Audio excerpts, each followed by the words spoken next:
শুভ সন্ধ্যা প্রিয় দর্শক। Made in Bangladesh নিবেদিত চ্যানেল এস এর সাপ্তাহিক নিয়মিত আয়োজন ভয়েস অব বিজনেস দেখবার জন্যে সাদর আমন্ত্রণ জানাচ্ছি।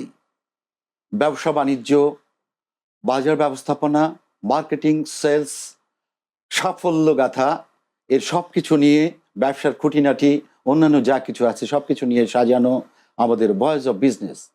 আনন্দের বিষয় হচ্ছে এটি এই সিজনের আমাদের প্রথম অনুষ্ঠান।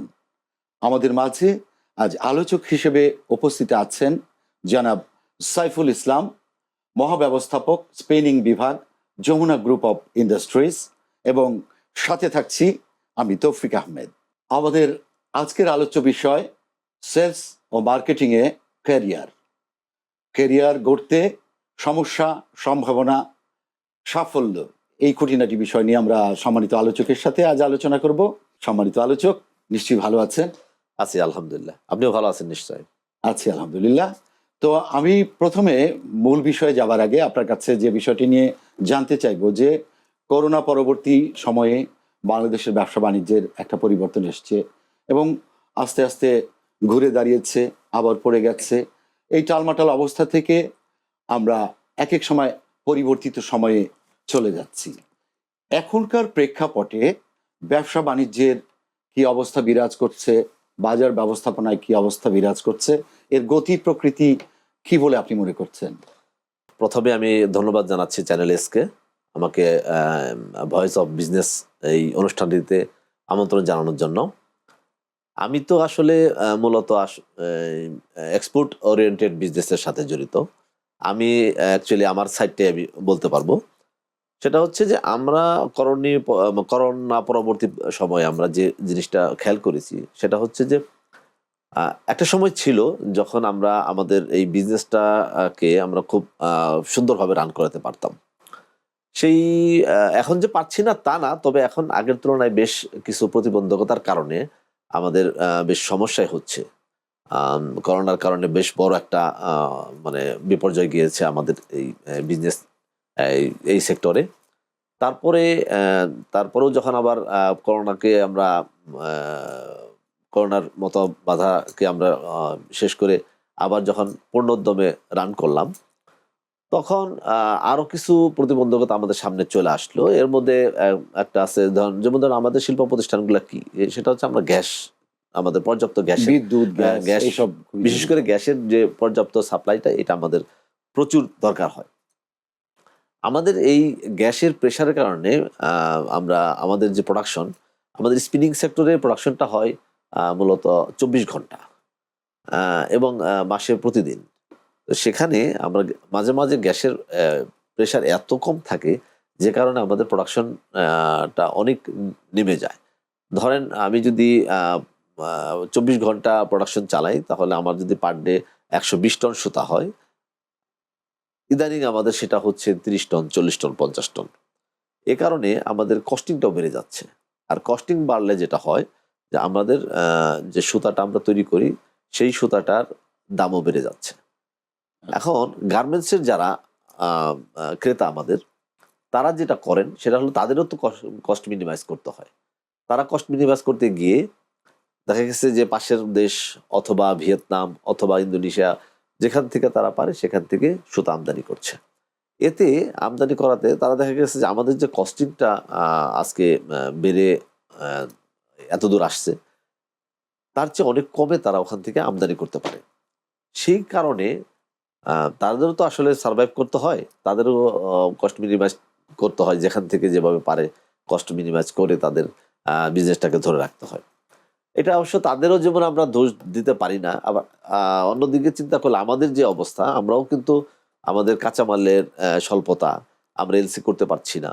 এলসি না করার কারণে আমরা সঠিক সময়ে আমরা তুলা আমদানি করতে পারছি না। এত যে সমস্যার কথা আসে, কথা বলতে গেলেই শিল্প উদ্যোক্তা হিসেবে, মালিক হিসেবে, বা এর সাথে যারা আপনারা জড়িত আছেন, স্পেশাল জব করেন যারা, তো তারপরেও দেখা যায় যে আপনার যদি টার্গেট থাকে, অ্যাচিভমেন্ট হয়, পরবর্তীতে এক ধরনের সাফল্যের কথাই আপনারা শেষ এন্ড অফ দ্য ইয়ার আপনারা বলে থাকেন।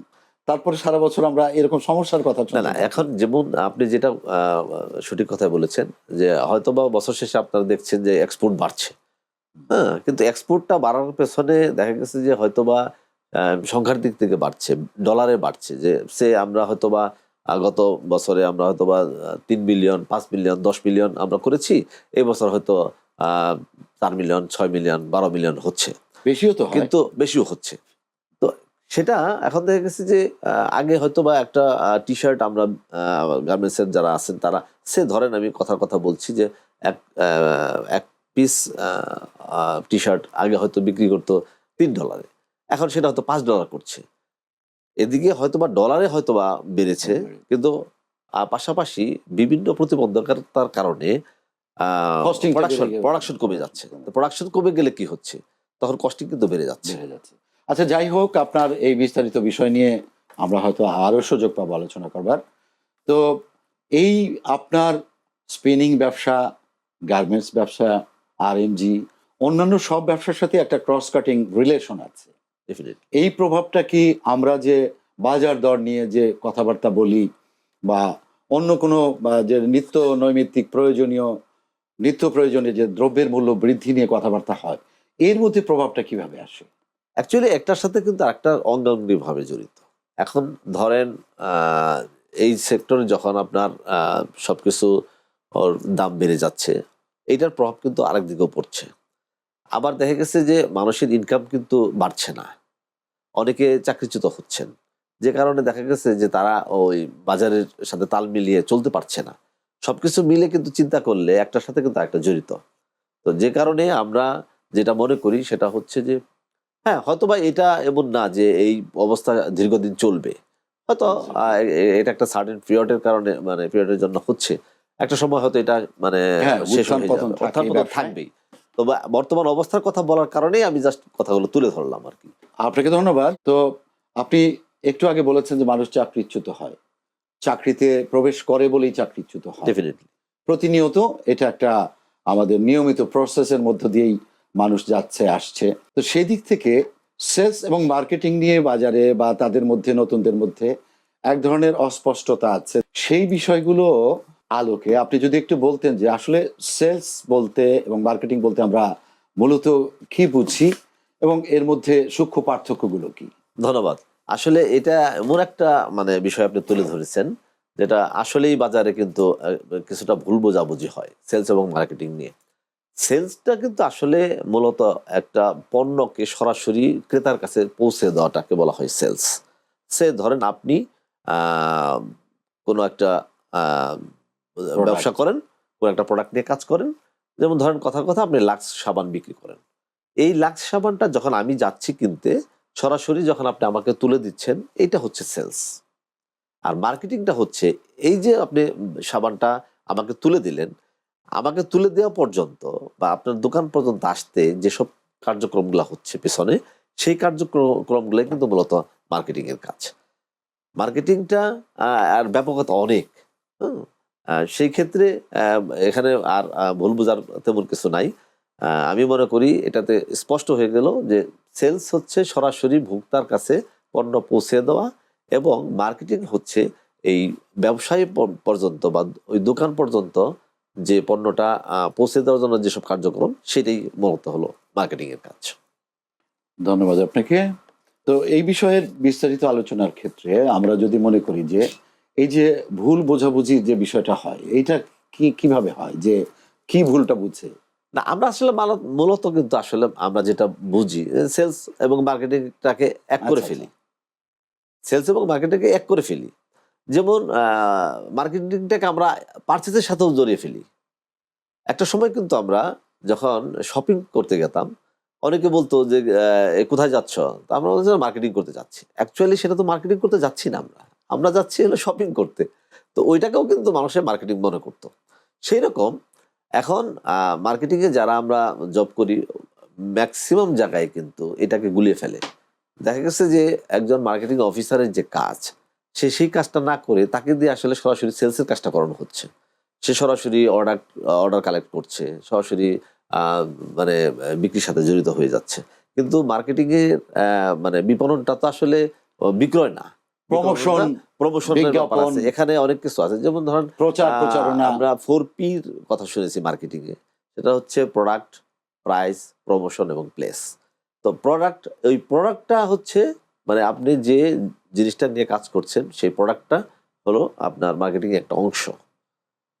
এর সাথে আছে প্রমোশন। এই প্রোডাক্টটাকে ভোক্তার কাছে পৌঁছে দেওয়ার জন্য অনেক ধরনের প্রমোশনাল অ্যাক্টিভিটিস করা হয়। সেই অ্যাক্টিভিটিসগুলো যখন মানে করা হয়, যেমন সেটা হতে পারে বিজ্ঞাপন, হতে পারে নিউজ পেপারে অ্যাড, যে কোনো ধরনের প্রমোশন Miking। হতে পারে, মাইকিং হতে পারে, যে কোনোভাবেই এটার প্রচারণা করা যায়। আমরা এই বিষয়ে আরো আলোচনা শুনবো। আলোচনা জমে উঠেছে, ছোট্ট একটু বিরতি নিতে হবে, বিরতির পর এসে আবার কথা বলবো। প্রিয় দর্শক, আমরা নিয়ে নিচ্ছি ছোট্ট একটি বিরতি। বিরতির পর আমরা আবার ফিরবো, আমাদের সাথে থাকবেন আশা করছি।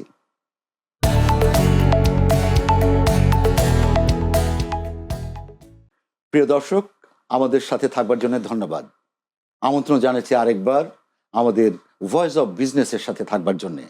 প্রিয় আলোচক, আপনার সাথে যে বিষয়গুলো নিয়ে কথা বলছিলাম তার সাথে আমি যদি রিলেট করে আরেকটি প্রশ্ন করি যে কেরিয়ার গঠনের ক্ষেত্রে মূলত কি ধরনের সমস্যাগুলো আমরা ফেস করে থাকি নতুন যারা আসে, ফ্রেশার যারা আসে তাদের ক্ষেত্রে, এবং বিস্তারিতভাবে আপনি একটু বলবেন যে কেরিয়ার গঠনের ক্ষেত্রে একজন নতুন এমপ্লয়ির কি ধরনের যোগ্যতা গুণাবলী থাকা উচিত বলে আপনি মনে করেন?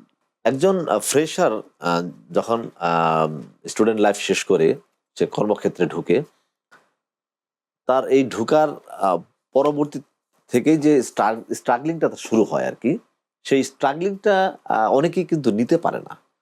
বিশেষ করে আমি মার্কেটিং জবের ক্ষেত্রে যে জিনিসটা বলবো সেটা হচ্ছে একজন ফ্রেশারকে অবশ্যই কয়েকটা গুণ থাকতে হবে যদি সে মার্কেটিং এই লাইনটাতে সে ভালো করতে চায়। এখন আমরা যেটা দেখি সেটা হচ্ছে যে প্রথমে সে যখন জয়েন করে তাকে দিয়ে বেশ কিছু কাজ করানো হয়, মানে খুবই মানে নর্মাল যে অড জব যেটা বা নর্মাল যেসব কাজগুলো করানো হয়, এতে সে কিছুটা অধৈর্য হয়ে যায়। অধৈর্য হয়ে গেলে যেটা হয়, সে মার্কেটিং ডিপার্টমেন্ট থেকে সে চলে যায়। মার্কেটিং এর আরেকটা মানে দুর্বল যেটা সেটা হচ্ছে যে একজন ইয়াং মার্কেটার যে তাকে কিন্তু প্রচুর ফিল্ড ওয়ার্ক করতে হয়।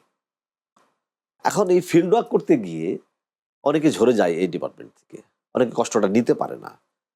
দেখা গেছে যে যখন যে কোনো জায়গায় তাকে যেতে হচ্ছে, সেটা কোম্পানির প্রয়োজনে যেতে হচ্ছে, তার কেরিয়ারের কারণেই যেতে হচ্ছে, কিন্তু তারা মনে করে যে না, এত কষ্ট আমি কেন করব, দরকার নেই, তার চেয়ে বরঞ্চ আমি অন্য কোনো ডিপার্টমেন্টে আমি কাজ করি। কিন্তু মার্কেটিং ডিপার্টমেন্টে যতটুকু উন্নতি যত তাড়াতাড়ি করা সম্ভব, অন্য কোনো ডিপার্টমেন্টে কিন্তু সেটা সম্ভব না। এবং এই মার্কেটিং ডিপার্টমেন্টে কিন্তু আরেকটা ব্যাপার আছে যে এখানে প্রচুর মানে আপনার নিয়োগের ব্যবস্থা আছে, প্রচুর সার্কুলার হয় এবং উন্নতির সম্ভাবনা অনেক বেশি। শুধু যেটা করতে হবে, একজন ফ্রেশারকে ধৈর্য ধরে কয়েকটা বছর তাকে কাজ করতে হবে। যখন সে কয়েকটা বছর মানে তার গুণাবলীর মধ্যে অন্যতম একটা হচ্ছে ধৈর্য প্রধান, আমি মনে করব ধৈর্য। তারপরে তো তার আরো অনেক কিছু আছে, যেমন তাকে স্মার্ট হতে হবে, তার বাচন ভঙ্গি, তার চলাফেরা, তার ইংরেজিতে কথা বলা অথবা ইংরেজি লেখনের যে দক্ষতা সেটা থাকতে হবে, মানুষের সাথে মেশার মানে গুণাবলী থাকতে হবে, ডেডিকেশন থাকতে হবে, সততা তো অবশ্যই থাকতে হবে। এই জিনিসগুলো কিন্তু থাকতে হবে। আপনাকে নেটওয়ার্কিংটা ভালো রাখতে হবে। এখন ধরেন আমরা শুধু কাজ করে যাচ্ছি, এমনও আছে যে একই ডিপার্টমেন্টে 20 বছর আছে কিন্তু তার পদোন্নতি হচ্ছে না। এর কারণ কিন্তু ওই প্রতিষ্ঠান নয়, এর কারণ কিন্তু ওই ব্যক্তি নিজের। কারণ তার 20 বছরে যদি একজন মানুষের পদোন্নতি না হয়, তার মানে বোঝা যাবে যে এই মানুষটার কাছ থেকে আসলে কোম্পানি ওভাবে কিছু পাচ্ছে না, যে কারণে তাকে হয়তো পদোন্নতি দিচ্ছে না বা তার ক্যারিয়ারের উন্নতি হচ্ছে না। আপনাকে যে জিনিসটা করতে হবে, একটা ফ্রেশারকে যেটা করতে হবে সেটা হচ্ছে প্রথমে ধৈর্য সহকারে তাকে দেওয়া যেসব কাজগুলো আছে সেগুলো করতে হবে। তারপরে তার স্মার্টনেসটা কাজে লাগাতে হবে। এখন আমি আমার একজন জুনিয়রকে যখন একটা কাজে পাঠালাম কোনো একটা বায়ারের অফিসে, সে যদি এটা স্মার্টলি হ্যান্ডেল করে আসতে পারে এবং তার উপস্থাপনার কারণে কিন্তু ওই বায়ার কিন্তু প্লিজড হয়ে তাকে পরবর্তী অর্ডারটাও তার সাথে মানে যোগাযোগ করে তাকে দিবে এবং তার উন্নতির পথটা উন্নতির পথটা খুলে যাবে। এখন স্মার্টনেসের ব্যাপার আছে, তারপরে ফিডব্যাক দেওয়াটা, কাস্টমার যখন কোনো কিছু মানে ডিমান্ড করবে বা কোনো কিছুর রিকোয়ারমেন্ট দিবে তখন সাথে সাথে ফিডব্যাক দেওয়া। আমরা অনেকেই করি কি যে ক্যারিয়ার মানে গঠনের ক্ষেত্রে এই জিনিসটাকে খেয়াল করি না। একজন মানুষের ক্যারিয়ার উন্নতির পিছনে কিন্তু নেটওয়ার্কিংটা এবং বিজনেস কমিউনিকেশনটা কিন্তু অনেক জরুরি, যেটাকে আমরা খুব একটা প্রাধান্য দিই না। চমৎকার বলেছেন। এবং সেই সাথে যদি আরো একটা বিষয় বলি যে আপনি এই কথাগুলোর মধ্যে সবচেয়ে যেমন ধৈর্য একটা বড় ব্যাপার থাকে, অন্যান্য সবকিছু মিলিয়ে আত্মবিশ্বাস বলে একটা কথা আছে সেলস মার্কেটিং এর ক্ষেত্রে। এই আত্মবিশ্বাসটা ডেভেলপ করার জন্য আমি যদি নিজেই যদি নিজের প্রতি আমার মানে আস্থা না থাকে বা বিশ্বাস না থাকে তাহলে তো আমি আরেকজনকে কিভাবে, যেটা আপনি কিছুক্ষণ আগে বললেন যে অনেকেই ঝরে পড়ে অনেক বছর ধরে আছে। এখন ধরেন আমার ভিতরে আমি প্রোডাক্ট সম্বন্ধে আমার তেমন নলেজ নাই, আমি যে প্রোডাক্টটা নিয়ে কাজ করি সেই প্রোডাক্টটা নিয়ে আমার কোনো নলেজ নাই, তাহলে আপনি আরেকজনকে কনভিন্স করবেন কিভাবে? উনি যদি আপনাকে একটা প্রশ্ন করে সেটা যদি ঠিক মতো উত্তর না দিতে পারেন তাহলে তো সেই আপনি ওইভাবে মানে তার কাছে আর মানে পাত্তা পাবেন না। এখন ধরেন আমি সুতা নিয়ে কাজ করি, আমার সুতার র ম্যাটেরিয়ালসটা কি সেটা আমাকে তো জানতে হবে। এখন যদি আমাকে যদি আমার বায়ার জিজ্ঞাসা করে যে আপনারা কোন র ম্যাটেরিয়ালসটা ইউজ করেন, আমি যদি বলি না আমি তো কোনো র ম্যাটেরিয়ালস ইউজ করি না, তাহলে কি হবে? প্রোডাক্ট নলেজটা হলো অন্যতম একটা বিষয়, এবং প্রোডাক্ট নলেজ সম্বন্ধে ডেপথ নলেজটা থাকতে হবে। এবং ওই যে বললাম যে আপনি কনভিন্সিং পাওয়ারটা সেটা আমাকে, এবং কাস্টমারকে ডিল করার জন্য রিড করার বা ক্ষমতা থাকতে হবে। আরেকটা ব্যাপার হবে যে আপনাকে মানে লিসেনিং এর যে দক্ষতাটা, মানে শোনার যে দক্ষতাটা, এটা কিন্তু আপনাকে থাকতে হবে। কাস্টমার কিন্তু বলতে চায়, সেটা আপনাকে শুনতে হবে, উনি কি বলেন সেই কথাটা আপনাকে শুনে তারপরে কিন্তু তাকে রিপ্লাই দেবেন। নারীদের প্রশ্নে যদি একটা আপনাকে একটু জানতে চাই যে অর্থাৎ একজন ফিমেল এমপ্লয়ি কিভাবে একটা জায়গায় সে নিজেকে সফল করতে পারে, বা এই নারীদের সেলস মার্কেটিং এর ক্ষেত্রে ব্যারিয়ারগুলো কি বা সীমাবদ্ধতাগুলো কি বলে আপনি মনে করেন?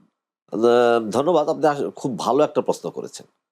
আসলে এখন কিন্তু নারী এবং পুরুষ সমান তালে মানে এগিয়ে যাচ্ছে, কিন্তু একটা জিনিস একটু প্রতিবন্ধকতা আছে, সেটা হচ্ছে নারী একজন পুরুষ যেভাবে স্বাধীনভাবে কাজ করতে পারে, স্বাধীনভাবে বলতে বোঝাচ্ছি যেমন ধরেন অনেক সময় মার্কেটিং এর কাজ করতে গেলে অনেক রাতও হয়ে যায়, এখন রাত 9টা বাজতে পারে, রিমোট এরিয়া যেতে হয়, হ্যাঁ রিমোট এরিয়া যেতে হতে পারে। এই যে স্বাধীনতাটা, এটা দেখা গেছে তার ফ্যামিলির কাছ থেকে হয়তো অনেক সময় বাধাপ্রাপ্ত হয়।